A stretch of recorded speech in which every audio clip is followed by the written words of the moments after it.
नमस्कार मेरे समाज के दोस्तों, बड़े भाइयों, मित्रों, बुजुर्ग, माता पिता, सबको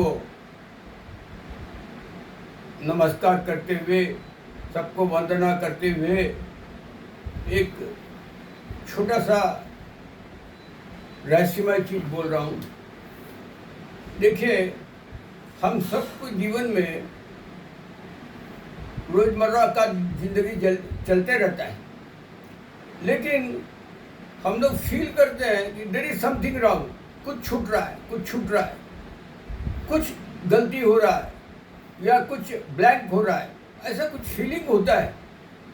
देयर इज समथिंग रॉन्ग करके सबकॉन्शियस ब्रेन में थोड़ा सा हिट होते रहता है।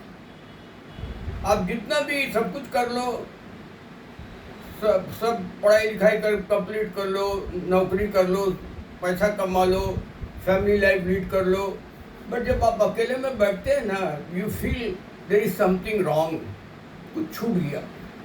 ऐसा क्यों होता है भाई? जरा सोचने का विषय है।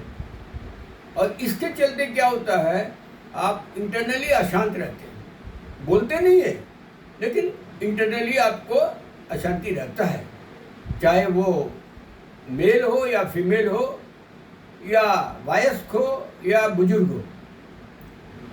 देखिए, इसका कारण क्या है, हम लोग में थोड़ा बहुत वैराग्य नहीं रहता।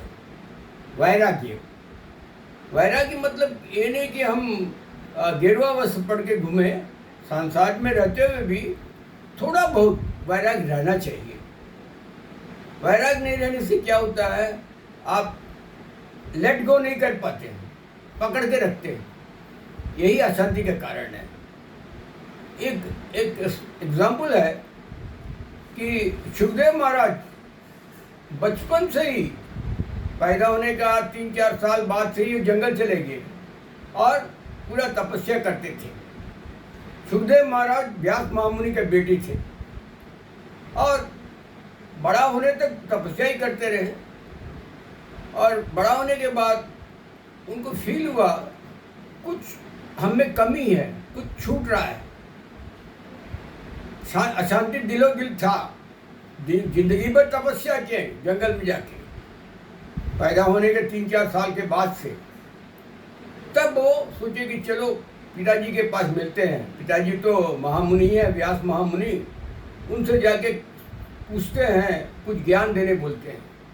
तो आए पिताजी के पास, पिताजी व्यास महामुनि, पिताजी हम तो जिंदगी भर बचपन से ही, पैदा होने के बाद से ही जंगल चले गए, तपस्या करते रहे, अब और क्या बाकी है? लेकिन हमारे दिल में एक तो बात आती रहती है, कुछ छूट रहा है, कुछ कमी हो रही है या कुछ गलती हो रही है, ऐसा फीलिंग होता रहता है। ऐसा क्यों होता है?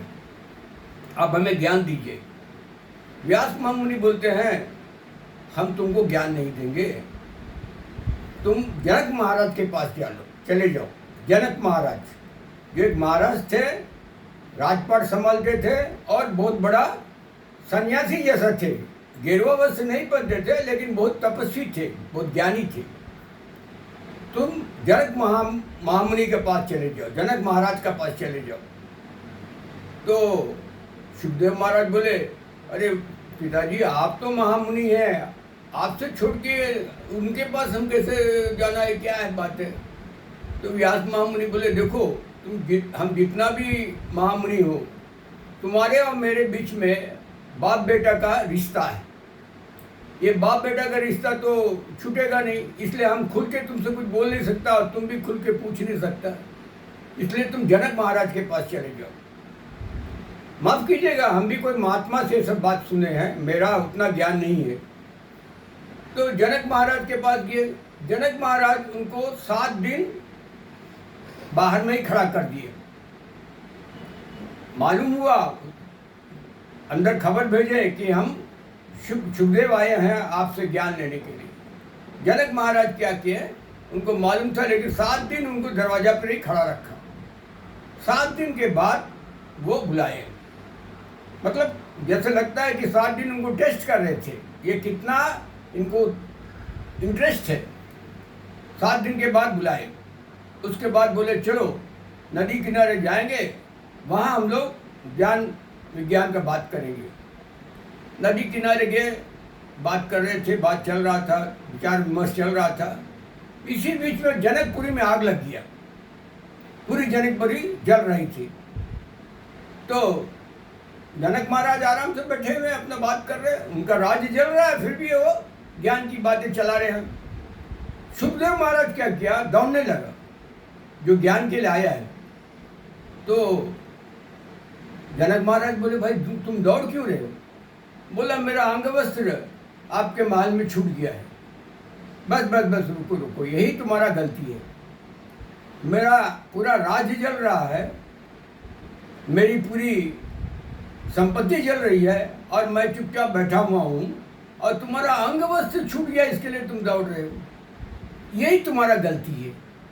ये जो आसक्ति है, एक टांग जो है, ये टांग जो है तुमको वैराग्य की तरफ पूरा वैराग्य नहीं दे रहा है। तुम दुनिया से हट नहीं पा रहे हो।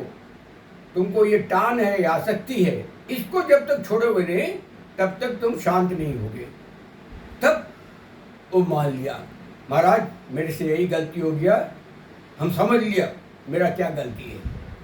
इसीलिए हम सब में क्या होता है, अब फिर आप सोच के देखिएगा, थोड़ा बहुत टांग रहता ही है, कुछ ना कुछ कमी, इसीलिए कमी महसूस होता है।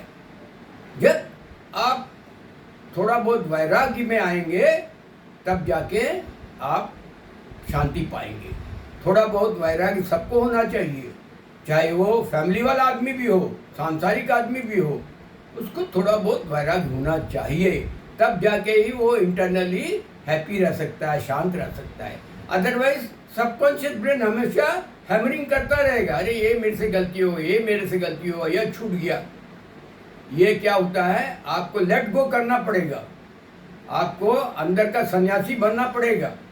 बाहर से आप भले ही सांसारिक है, लेकिन अंदर से आपको थोड़ा बहुत वैराग्य रहना पड़ेगा। Then only you will be happy. This is what I myself, मैंने अपने खुद फील किया इस चीज़ को। जब ये कहानी सुना तब जाके हमारा भी दिमाग थोड़ा बहुत खुला। This is the mistake we are doing. जय गुरु, जय भारत।